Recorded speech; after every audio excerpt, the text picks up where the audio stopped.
Welcome back to another video of Constitution of Pakistan 1973 series.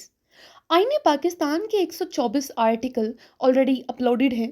अभी बात करते हैं आर्टिकल 5 की, जो कि है वोट्स ऑन अकाउंट, यानी हिसाब पर राय शुमारी।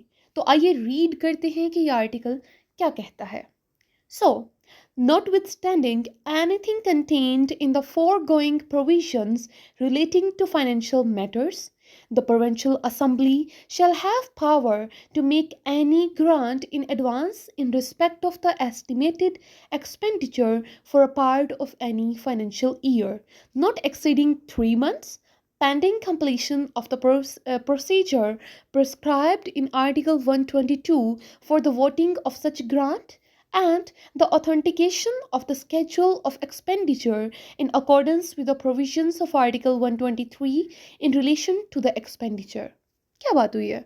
बात ये हुई है कि मज़कूरा बाला अहकाम में माली अमूर से मुतल्लिक शामिल किसी अमर के बावजूद सूबाई असम्बली को अख्तियार होगा कि वो तखमीनी खर्च की बाबत किसी रकम की मंजूरी के लिए आर्टिकल 122 में मुकर्रर रायशुमारी के तरीक़ेकार की तकमील और खर्च की बाबत आर्टिकल 123 के अहकाम के मुताबिक खर्च के जदूल की तौसीक होने तक किसी माली साल के किसी हिस्से के लिए जो 3 माह से ज़ायद ना हो कोई मंजूरी पेशगी दे दे।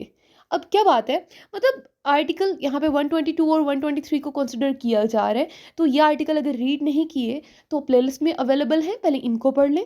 तो इन दोनों को मद्देनज़र रखते हुए जो हमारी प्रोविंशियल असम्बली है, वो कोई भी फाइनेंशियल मैटर की अगर बात की जा रही है, किसी भी माली जो है अमूर की बात की जा रही है, माली अमर की बात की जा रही है, तो उसमें प्रोविंशियल असम्बली के पास ये पावर है कि वो कोई भी ग्रांट जो है एस्टिमेटेड एक्सपेंडिचर की, यानी कोई एस्टिमेट लगाया गया कि इतना यहाँ पे खर्च हो जाएगा, तो उसकी जो ग्रांट है, उसकी जो मंजूरी है, वो पहले ही दे सकती है। ठीक है, इन एडवांस वो दे सकती है। तो ये पावर है प्रोविंशियल असम्बली के पास।